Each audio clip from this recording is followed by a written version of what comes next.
There we go. Perfect. So just to kick us off, I'd like to start with a karakia. So, me karakia tātou. Tū taua mai I runga, tū taua mai I raro, tū taua mai I roto, tū taua mai I waho. Kia tau ai te mauri tū, te mauri ora, ki te katoa, haumi e, hui e, tai ki e.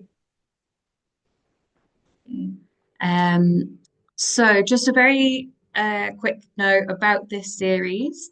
Some of you may have been to Green Drinks before, which is a monthly networking event in person. One of the points of feedback that we've had from surveys and workshops earlier in the year is that people can't always make it on Thursdays. They can't always make it in person. So we're trialing this new webinar series as an added bit of networking and environmental education. It's a new series, so if you find it valuable, please let us know so we know to keep doing it. If you don't find it valuable, you have any suggestions, then please let us know. At the end of this session, I'll share a survey for you to complete so you can share any thoughts. That being said, this is obviously a digital space, but we want to keep the kōrero flowing as much as possible. We'd like there to be a lot of discussion. We don't want it to just be a presentation that you all listen to. So please do, if you can, have cameras on, get involved. We're a small group tonight. There's 9 of us, 10 of us in the room. I'm just gesturing to Ben, who's sat next to me. So feel free to just pop your mic off and contribute whenever you feel like it. That's everything from me. I think 2 minutes is more than enough. So I'll hand over to Jamie now. I think Jamie can now share her screen, which is awesome. So yeah, we've just started working with Jamie and Trees for Survival this year as they've brought their programs down to the South Island. So we're really excited to hear about Jamie's experience so far, and I think she's got some really good discussion points for us. So over to you, Jamie. Kia ora. Oh, thank you, Laura. Tēnā koutou katoa. Called Jamie Stevenson, tōku ingoa.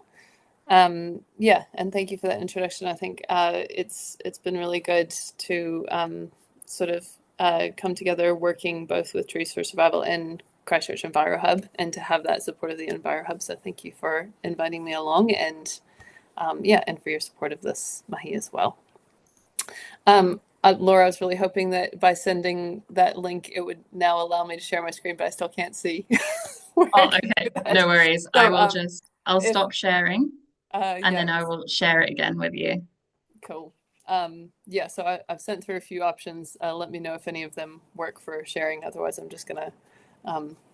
Yeah, I've definitely got one. Oh, great. So just thank you so much for joining me. I'm to be honest, I'm not quite sure. I don't think my Zoom is working terribly well with this browser, so apologies if there's any hiccups, but we'll try and make it as smooth as possible. Thank you, Laura. That's great. See it? Yay! Yeah. I was a little bit worried I have to do it with no slides.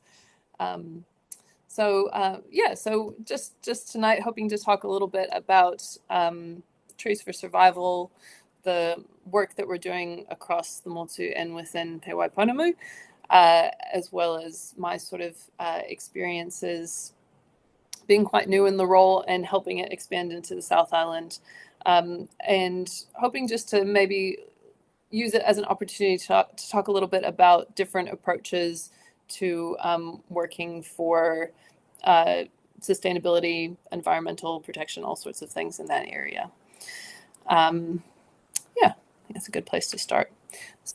So if you can swap to the next slide, Laura. Thank you. So just a little bit about me, who I am. So I grew up in California, so this is kind of like my home landscape here. We've got some coast redwoods. We've got yarrow, which is a wildflower that's native to California, but you see here we've got California poppies. And then down the bottom right here, we've got a picture that I really enjoy. This is from Balboa Park in San Francisco, which is one of my favorite parts of San Francisco. And because of the climatic similarities of San Francisco to parts of Aotearoa, you get a lot of New Zealand native plants being used, particularly in San Francisco. So I think if you could see that picture more closely, you would see that there's probably some flax, there's some Euphorbia glauca, which we have a lot on our shores here, and the weirdness of walking down a street in San Francisco and seeing a puhutakawa tree, I'll never recover from it. So that's sort of, I always think of most things in life in terms of how they relate to plants. So this is sort of how I explain where I'm from and where I am now. So I grew up in California. My family's been in America for quite a long time, but I was the first generation born in California, and then I came here to Aotearoa in my 20s. Work-wise, my background is pretty mixed. I worked in education, doing some teaching and learning support for a while. I worked in community development and most recently in libraries. So a lot of my experiences in working in communities, doing community programming, public programming, working with young people. And in 2020, I also did some study at the BHU in Lincoln in organic primary production, organic horticulture. Do I have anyone else from the BHU in the audience? I thought I might. Raise your hand if you're from the BHU. No, maybe not. I thought I recognized the name. Yes, Okay. I was there with you, Jamie. Hey, Sarah, there you are. I thought so. Got it, Sarah. Yeah, so that was a way for me to kind of channel my love of plants. So I find myself now I'm now working for Trees for Survival. Just started this year. So I'm the South Island Operations Coordinator, which means I get to work with our team across Te Waiponamu. At the same time, I've also recently gone back to uni, and I'm studying biology, focusing on ecology, doing some papers in that. So tonight I just kind of want to draw some maybe parallels. I'm sorry, it is absolutely hammering down out here. Just want to draw some parallels to some things that I'm learning about ecology and how that relates to how we work together as people. But if it's okay, I'd really love to know who I'm speaking to as well. So if anyone would like to share anything, maybe just where you're from or what your interest is in sustainability in the natural world, anything like that quickly, I would love to hear any of that. So feel free to join in.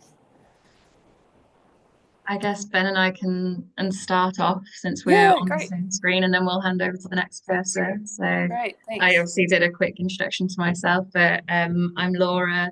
I'm originally from the UK. I moved to Christchurch about a year and a half ago now. So I'm just about feeling settled. My introduction to working with the environment and sustainability.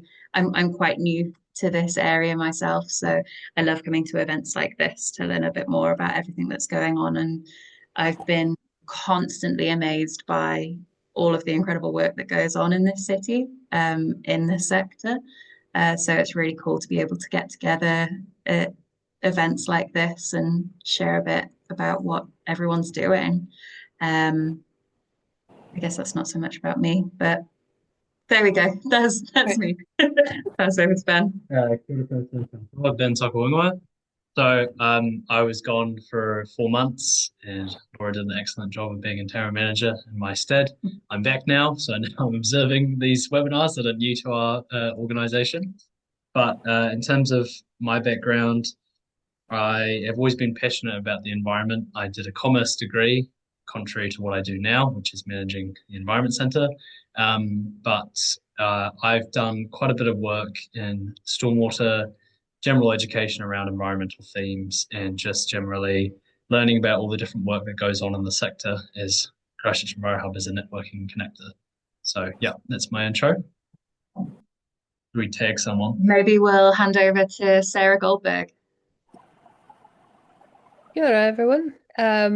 Since I finished the horticulture course at the BHU with Jamie, I've subsequently done a postgraduate sustainability degree at Ara in Christchurch, and I'm now working on my master's thesis. My main interest is in native forest restoration, and I am studying the seeds so that we can learn more about how to germinate the trees that we're trying to grow from seed. And what we need to know, we have very little information on the seeds of our native species. So that's what I'm up to.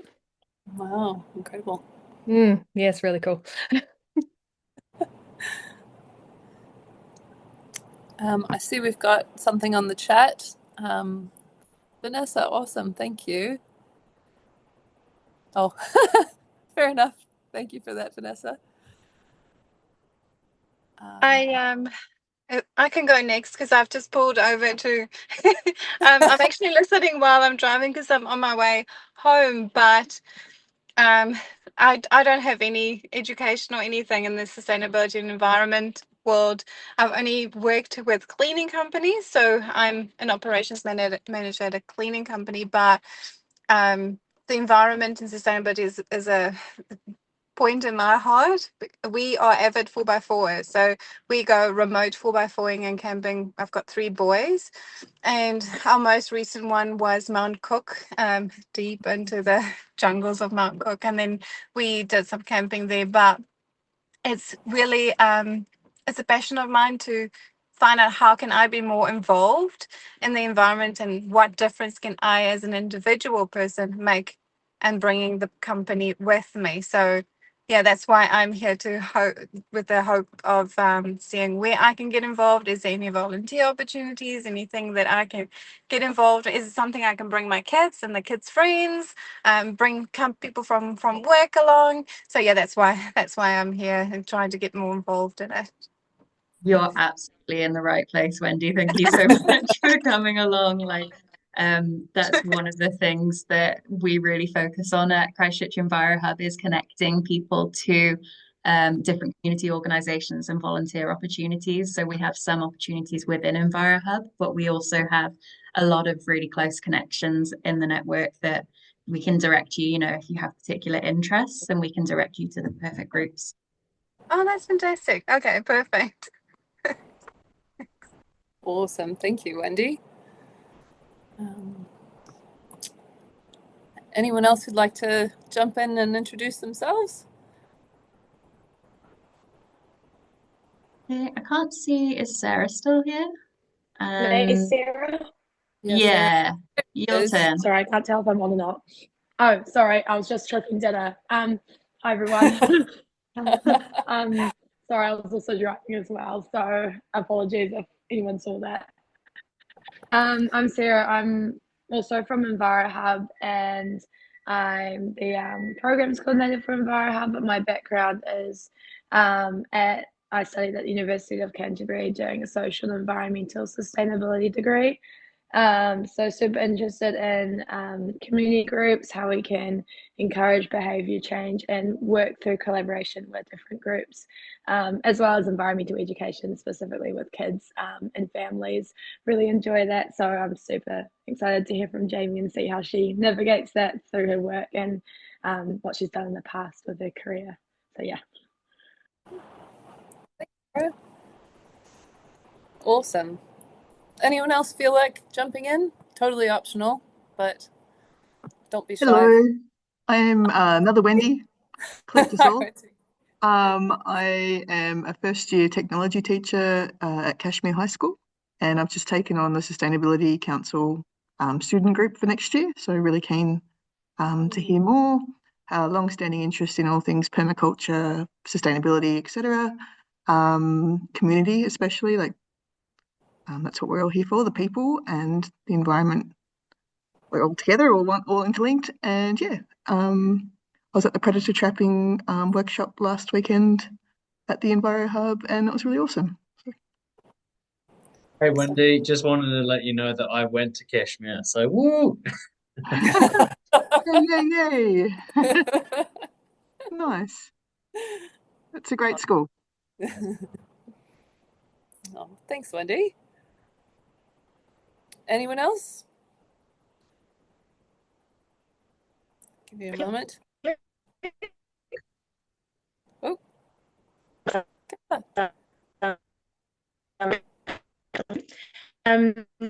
Yeah, I've just moved here to Christchurch and involved quite a lot of conservation volunteering, which I'll teach about, kind of looking to, just reading all the study that you've done and kind of looking at other options for work in the future as well. That's kind of more, made it both, kind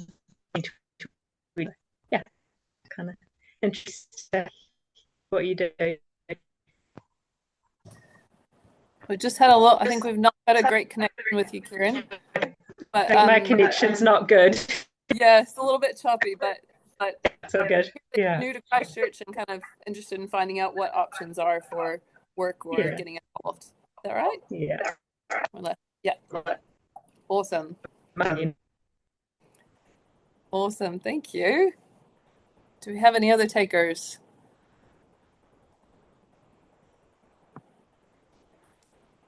Going once, going twice. All right. Well, feel free to jump in and ask questions and things as we go along as well. Thank you so much for that. It's just really good to know kind of who you're talking to, and so I can try to have an idea of people's interests and things like that, and just get to know you as well. Awesome. Thank you for that. Laura, could you pop to the next slide, please? Thank you. So I think, so that was a little bit about me, and now a little bit about Trees for Survival. What I found is that while this is a really well-known program in the North Island, I myself didn't know about it before this year, and I find that most people haven't come across it in Te Waiponamu. So this is some information about the formation. So it started out with a connection to Rotary, and has been going for 30 plus years in the North Island. And you'll see on that slide that some of the very first schools that were involved are still involved in the program, which I think is really a testament to what a great program it is, and what an important place it has in the network of environmental education. So it's a long-term relationship that we aim to build with the schools. And there's kind of two prongs to the work. So one is about environmental education, about teaching school children about the importance of native plants, their role in the ecosystem, what we can do to preserve them, some horticultural and restoration skills, getting out there and actually doing it. So there's the learning component, and then there's the component of actually doing the mahi, and getting out there with spades and everything, and making it happen. Next slide, please. Thanks. So what does it look like on the ground? This is a setup that you will see across the country. These are our custom-built growing units, or shade houses.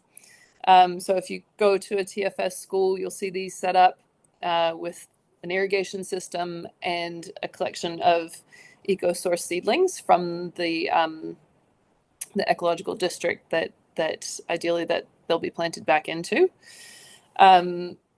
So what sort of happens over the course of the year, the sort of yearly cycle is in the spring, for the most part, I'm talking generally here, but there are some regional variations. For the most part, in the spring, schools will have a delivery of seedlings from a local nursery.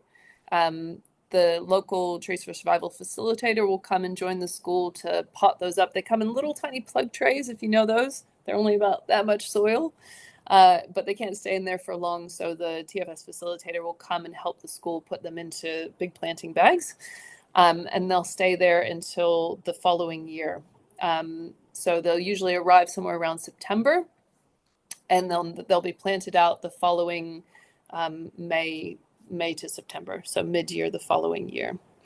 And And once those ones are in the ground, then the cycle starts all over again. So it's quite a simple concept in a way, but there's a lot of moving parts in the background. So in order to make this happen, we're working with local nurseries who are working with seed collectors. They're then germinating the plants. They're then getting them delivered to the schools. There's potting mix deliveries. We work with local, sorry, that's very loud. We're working with local men's sheds to be able to build and install the growing units here. So they're involved as well. We have a local facilitator who lives nearby the schools and is the first point of contact, runs the sessions with the schools, and is the first troubleshooting helper and things like that. And then we've also got our national team that supports those facilitators. So simple concept and lots of moving parts. Next slide, please.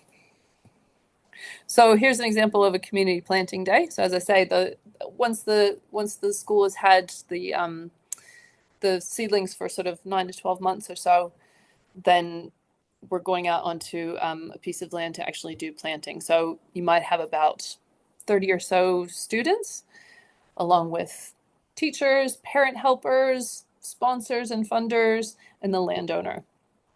Have a great planting day. The goal is to get all of the plants in. Doesn't always happen, but you're looking at maybe getting up to 800 or so plants in a day with this group of people.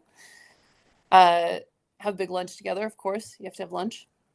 And setting them up for their life in the ground. So the vast majority of the plantings that we do are on private land, so often farms, but we do occasionally plant on public land as well. But really the big thing is about finding sites that are going to have a really big environmental benefit from it. So a lot of times it's generally either on waterways or other sorts of erosion prone land. Next slide, please. So the main parts of the Trees for Survival program are these sort of key points through the seasonal cycle of the year. So we've got seedling delivery, we've got potting up. During the summer, facilitators are finding new sites and checking up on old sites. And then in the winter, usually, or around winter, we've got planting days. We also have these education resources that can be used by schools in a way that they choose. So in some cases, schools might just have the TFS program as a sort of standalone thing, or it might be part of a sustainability club or something like that. Others sort of integrate it more into their classroom program. So this is a relatively new resource. So in the past, they've kind of been building their own programs around it in some cases, and now they've sort of got this resource that they can choose to use as well. I just see that Sarah's asked a question about landowners, how landowners are selected. So I'm just going to address that before I forget. Landowners have if someone is interested in becoming a landowner, we've got an expression of interest form on our website. So they apply, and then their local facilitator will get in touch with them and have a conversation with them. And if they think it's possibly a suitable piece of land, we'll go and visit and assess the site and see if it will work for our purposes. So sometimes those folks come to us through organizations.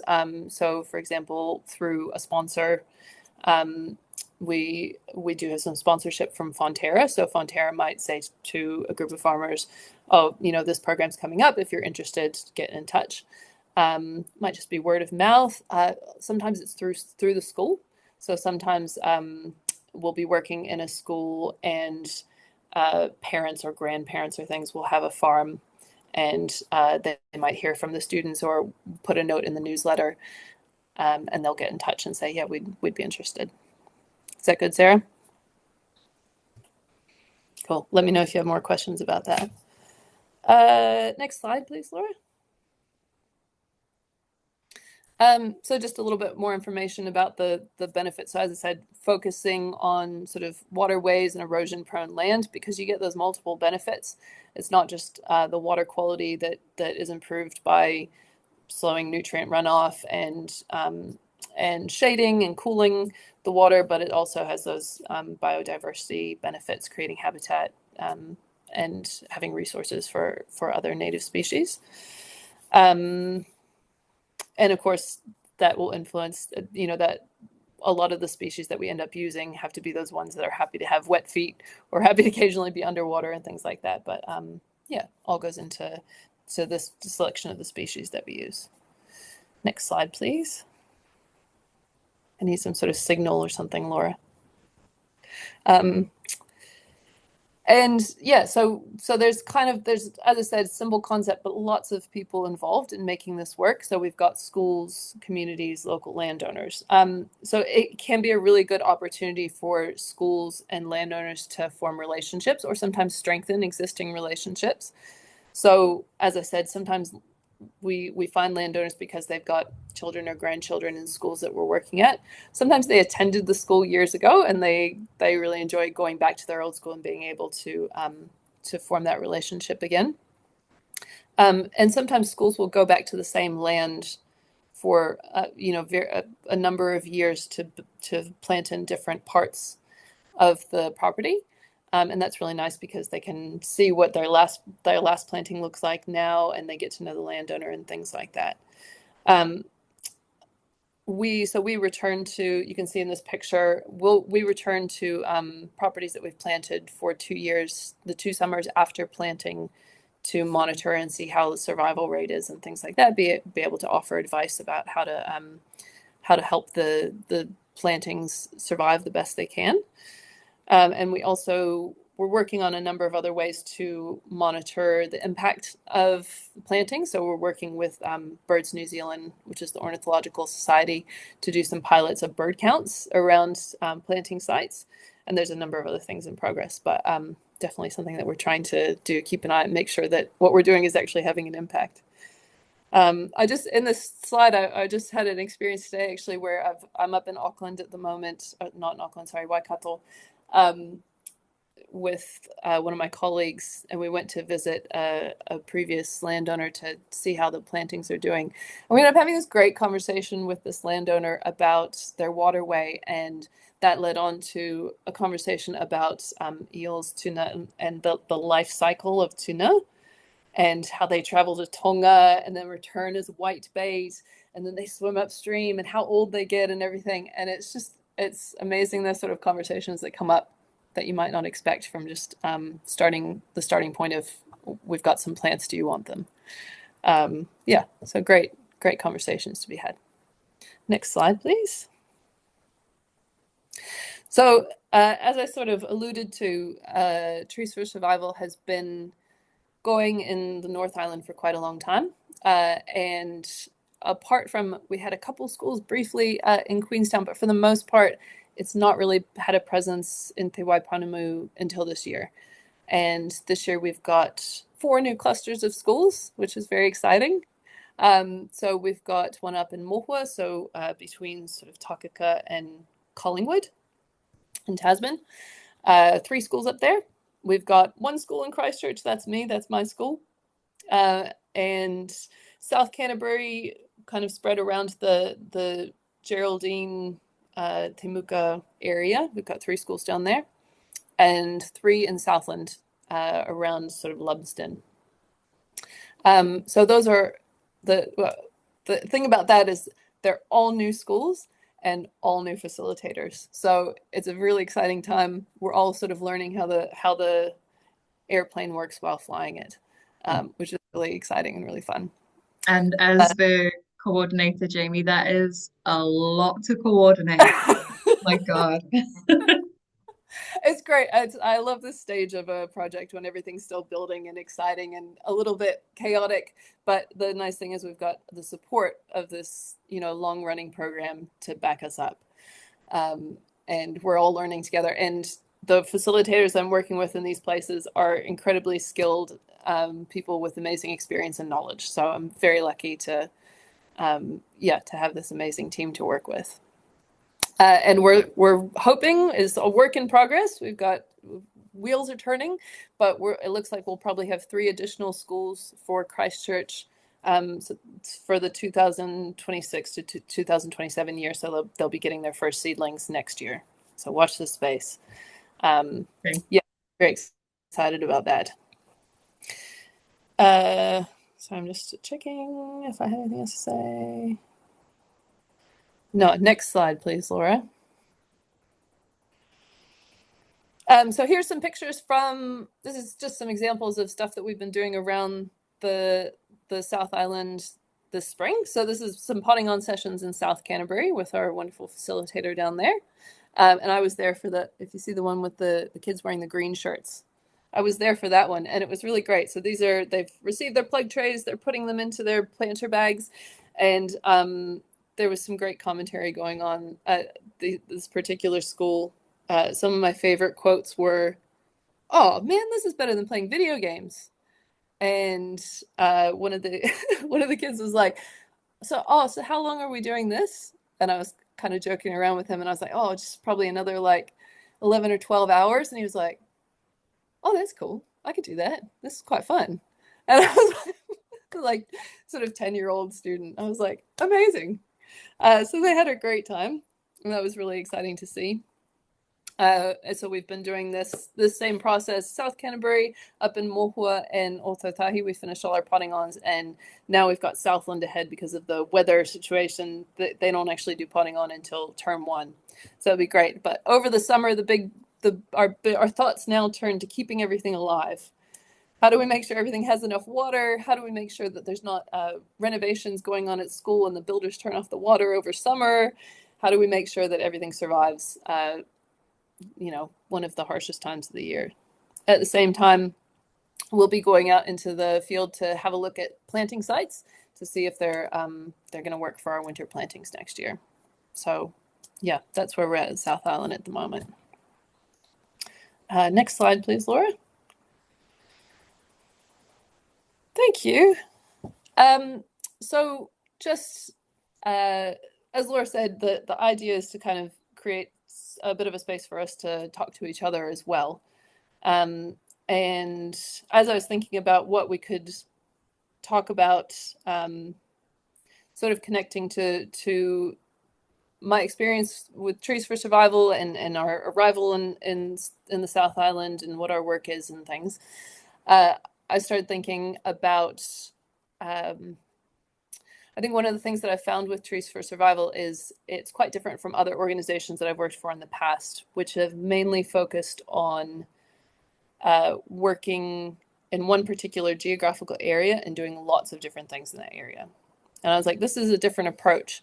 And I started thinking about how there's lots of different approaches. There's everyone who is at this webinar, I'm imagining, has an interest in protecting the environment, improving sustainability, looking after the natural world, something in the environmental sector, regardless of what you're doing in it. And I think for a lot of us, we see everything that needs to be done, and we think, where do I start? And it made me think about this concept of a niche. And I would just want to preface this by saying, I realize that I'm not the first person to use this sort of ecological concept of a niche and try to apply it to humans. Lots of people do this. But I started thinking about it. I thought, okay, is this a good analogy for finding your place in environmental work? And I had to start by saying, do I actually understand what this word means? Or, is my thought of what it means accurate? So I looked it up, and because I'm now a first-year biology student, I looked it up in my textbook. And so this is from the Pearson e-text for Campbell Biology, 12th edition, Australia and New Zealand version. And this is how it defines niche: the sum of a species' use of the biotic and abiotic resources in its environment. So in other words, it's about how species use living and non-living things around us. And I was quite surprised about this because I had always thought of a niche about like kind of what you do for other species, what the species does for other species. But what it is actually about is about using resources, which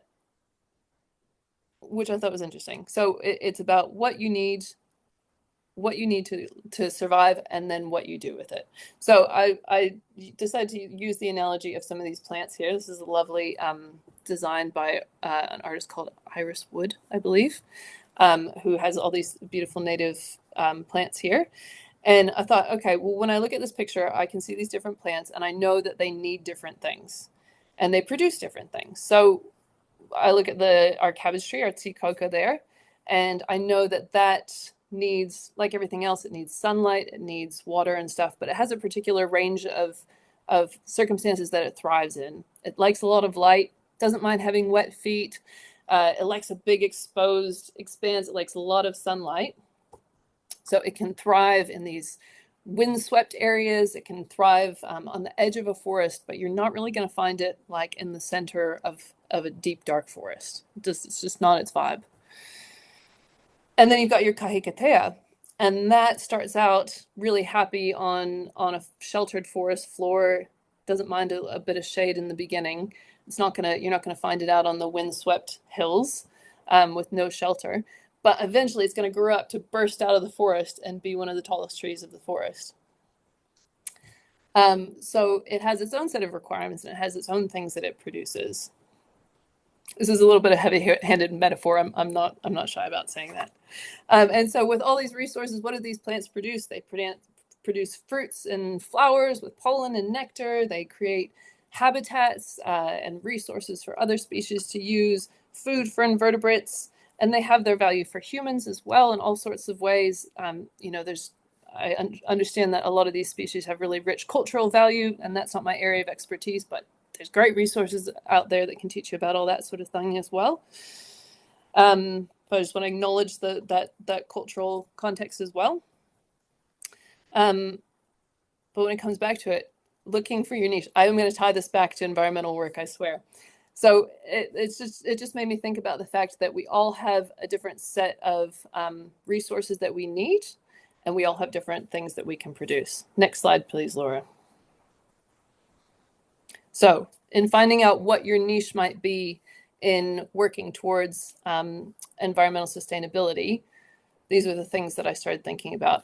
It's about use of resources, and we all need resources to do whatever we're going to do, and none of us can do everything.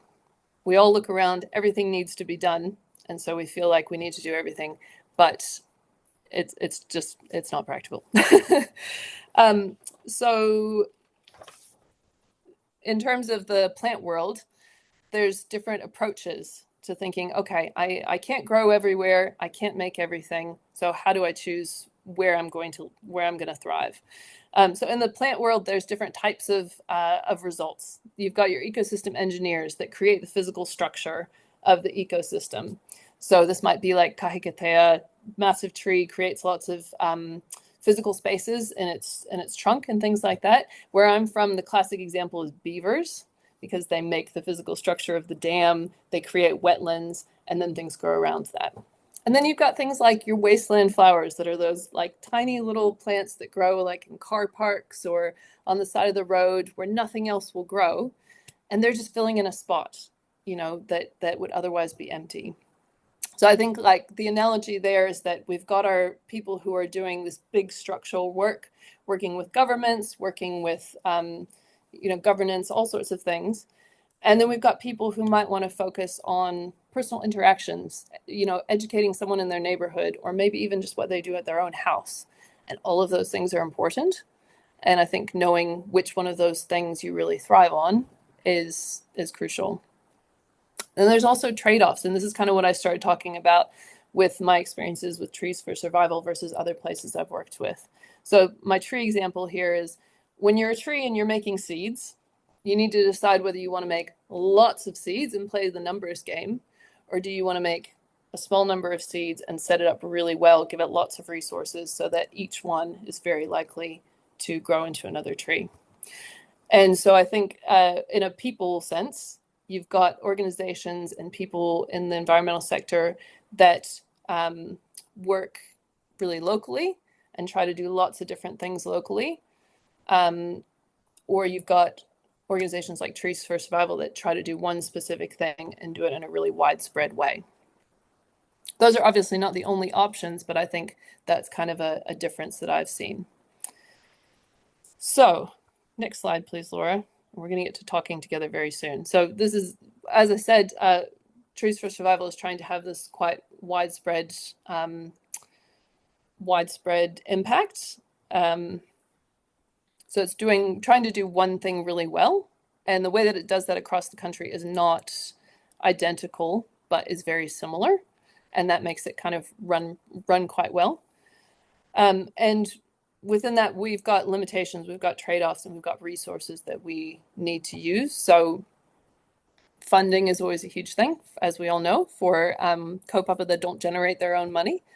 We've got the skills, experience, time, and energy of the people who are working in the kaupapa. And we've got physical resources. We've got plants, potting mix, we've got water, we've got all these things to think about.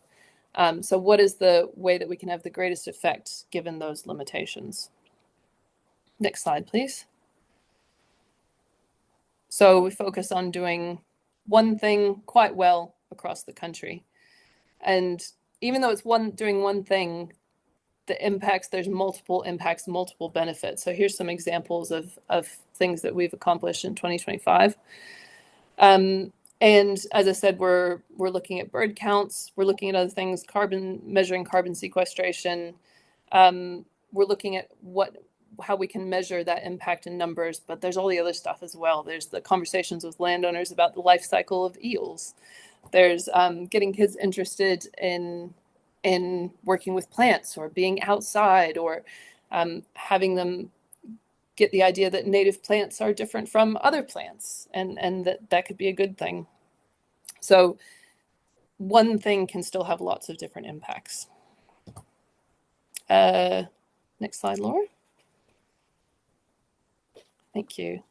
And so within all of this, we're talking about niche and finding your place, and where do you work best, but keeping in mind that just like a plant, you grow and develop. You don't have to start out an expert in anything.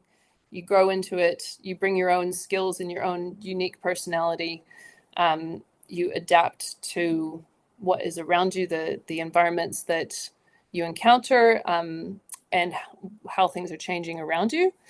And it's all about interaction. So obviously in an ecosystem, species are interacting with each other. That's how you have to. That's the only way to survive. But in an environmental work context, working with other organizations that are doing similar things is incredibly powerful. And I think Christchurch Envirohub, that's what you guys are all about, hey? Bringing those connections together. Awesome. Next slide, please. So now's an opportunity if people are interested in, joining in with I'd really like to hear from other people about their observations or experiences or things of how different people and different organizations are approaching making an impact in environmental work. So just thinking of like an example that maybe you've seen or you've heard about or something where you think it's working well. What sort of resources do those people or organizations need, and how do they choose to use them? I'm just wondering if anyone has any ideas that they wanted to share.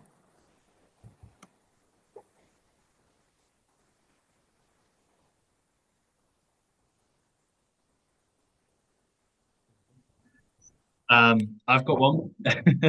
So just an example, Environment Canterbury does a stormwater campaign pretty much every year. And every year they make these resources which are available for the public, for other organizations to use. But it's mainly just doing a really good job of doing promotion around stormwater contamination. So an example of that might be some posters they make regarding a dog taking a poo next to a stormwater drain, and just having messaging that relates to the public. So it might be, we love our fluffers, but we have to clean up after them. Something that resonates with people and gets them thinking about how their lifestyle may connect to that issue.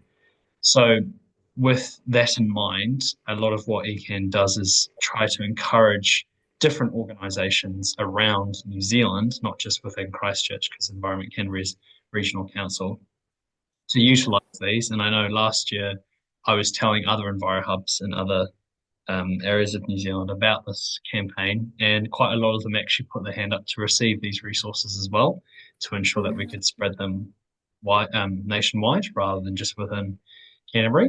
So that's a good example of when just communicating available resource has made a difference to perhaps someone's budget, but also convenience, because if these organisations didn't know about this resource, they may have, applied for funding to make their own because they probably have a similar issue. So that's why, making mainstream resourcing is my example. Awesome. Thank you, Ben. That's great. That's a great example.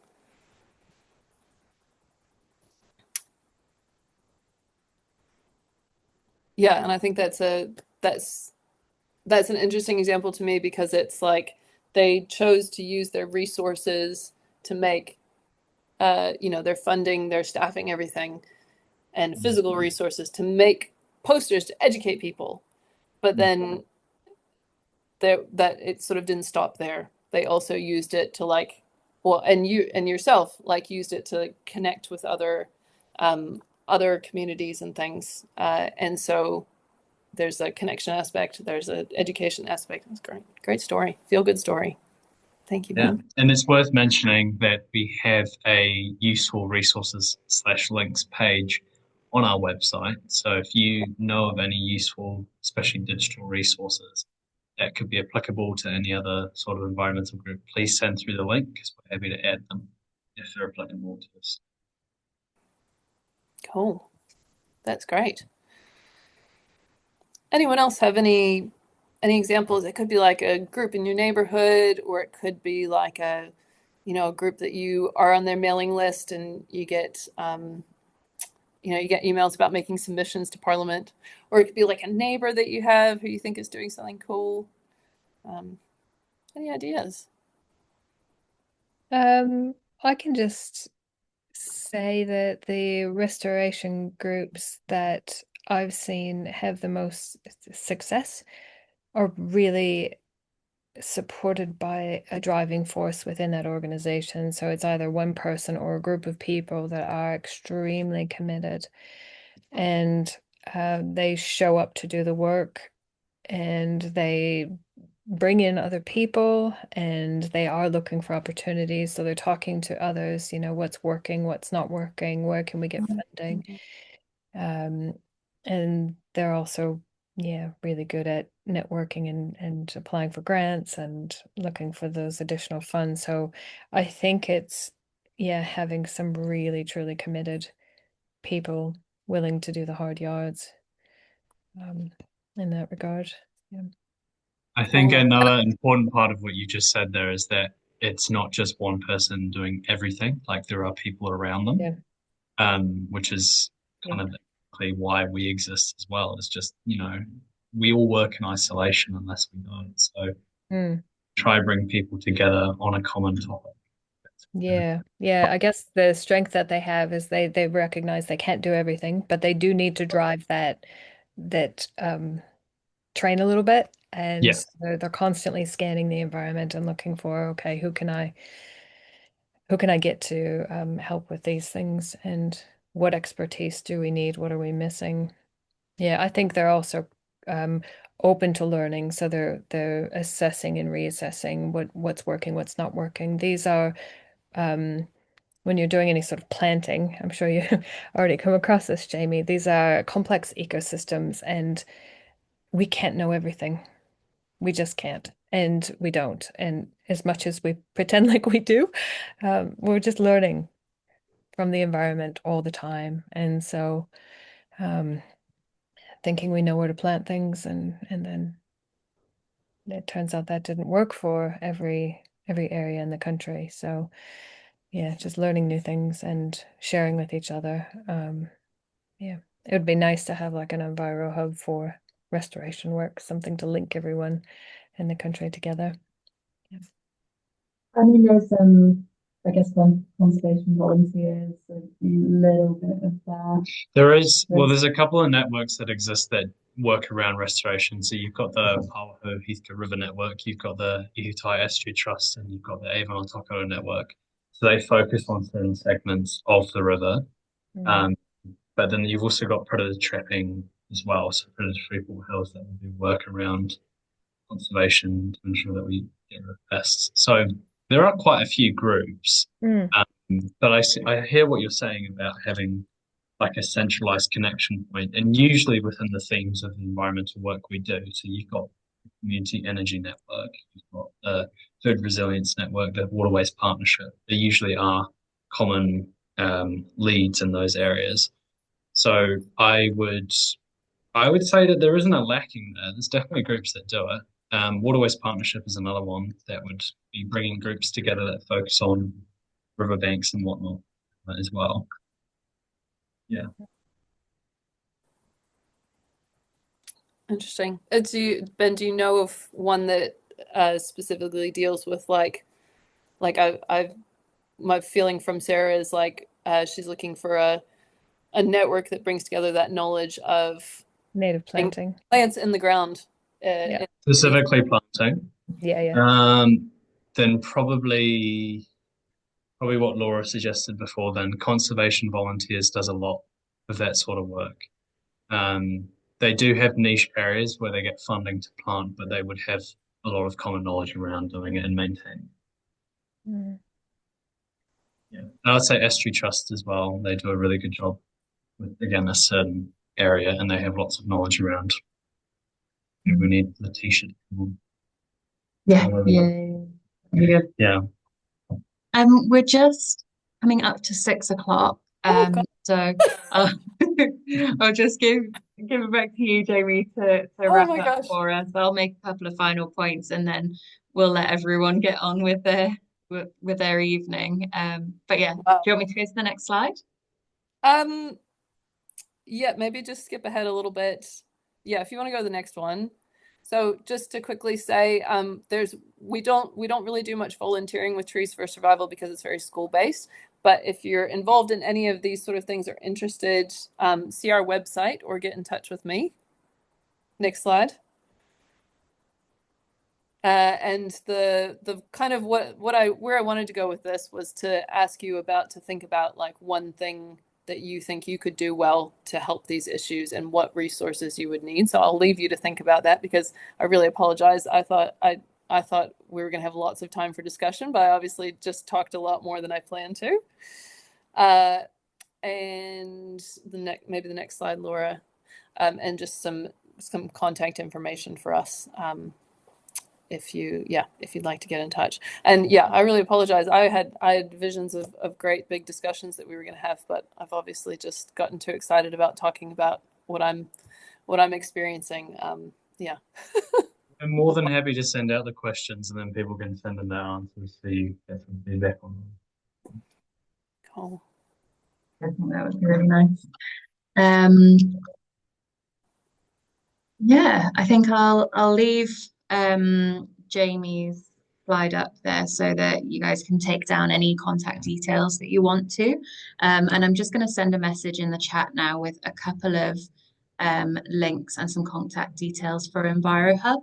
So the links that are in there, we've got the webinar survey. I think there's 4 questions, so it should only take about a minute to complete. If you could complete that, we'd really appreciate it. As I said, this is a new series, and we'd really like to get your feedback on whether we should continue, and if we do, what is the best way of doing that so that you get as much value out of it as possible.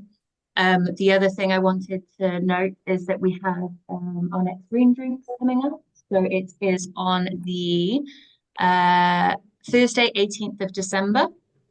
And that will start at 6 p.m. and it's in Cascades, which is a bar on High Street in Central City. That one is with Alison Chick, who's going to be talking about safeguarding seabirds at the South Island Wildlife Hospital.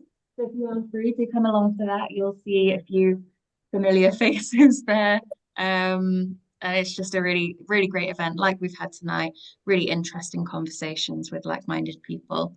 And then the last thing in my message in the chat is Yeah, it's just the email address at the bottom. If you have any questions about things that you want to get involved with, whether it's volunteering, whether you want us to connect you to a specific group, or just any questions about any of our projects, any of our services, yeah, get in touch with info@chchenvirohub.org.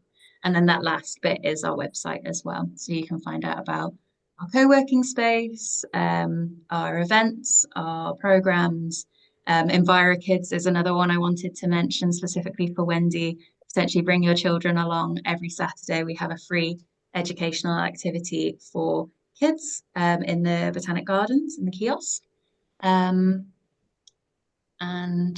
I could mention so many things. We do quite a lot, but I will leave it there. If you have any questions, if you think they might be the people to ask about this, then yeah, just ask us. So yeah, thank you all so much for joining and enjoy the rest of your evening. Thank you so much, Laura, and thank you everyone for yeah, coming along. Thank you, Jamie. That was great. Yeah, thanks, Jamie. Good to see you. Nice to see you too, Sarah. Yes, bye everyone. Thanks, everyone. Thanks.